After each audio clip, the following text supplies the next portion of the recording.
В Европа имаме достъп до постоянен запас от храни, които са здравословни, евтини и безопасни.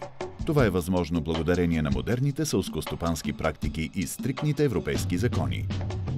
Пестицидите подлежат на стриктни правила за разрешаване и употреба.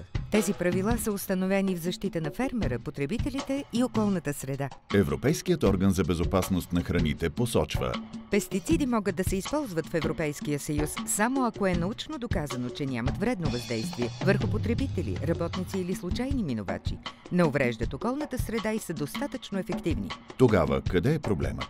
Няма проблем, когато се използват одобрени от Европейския съюз пестициди. Обаче се увеличава производството на фалшиви пестициди и продажбата им в световен мащаб от престъпници.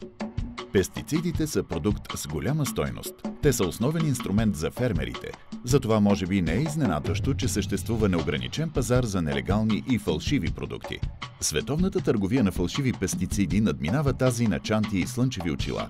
Като всички имитации, фалшивите пестициди се произвеждат с цел бърза печалба, без да се мисли за здравето и безопасността.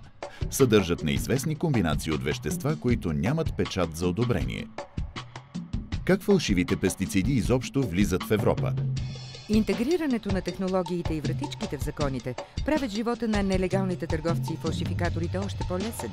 Това е сериозна, организирана престъпност. По-голямата част нелегални пестициди се произвеждат в Китай и се транспортират до Европа с фалшиви документи. Пристигат в Европа по суша, въздух и вода, често за да бъдат наново пакетирани и изпратени до крайната си дестинация с нови, но все така фалшиви документи и етикети на продуктите. Транспортът на химикали с фалшиви етикети представлява много реална заплаха за здравето и безопасността. До 10% от пестицидите на пазара в Европа са нелегални.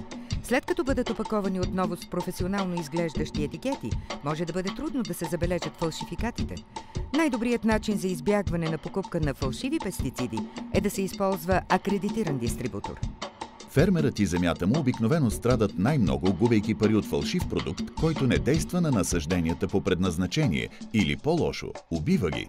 Но потенциалният риск обхваща и здравето на фермера, околната среда и вероятната вреда върху почвата, толкова сериозна, че да причини проблеми с бъдещите насаждения.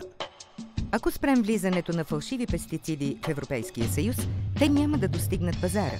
Затова основна роля имат митническите служители. А за да не се внасят повторно, нелегалните пестициди трябва да бъдат изхвърлени безопасно. Трябва да се засили сътрудничеството между регулаторните органи за пестицидите и митническите служители, защото за откриване и блокиране на вноса на нелегални пестициди са необходими опит и работа в екип.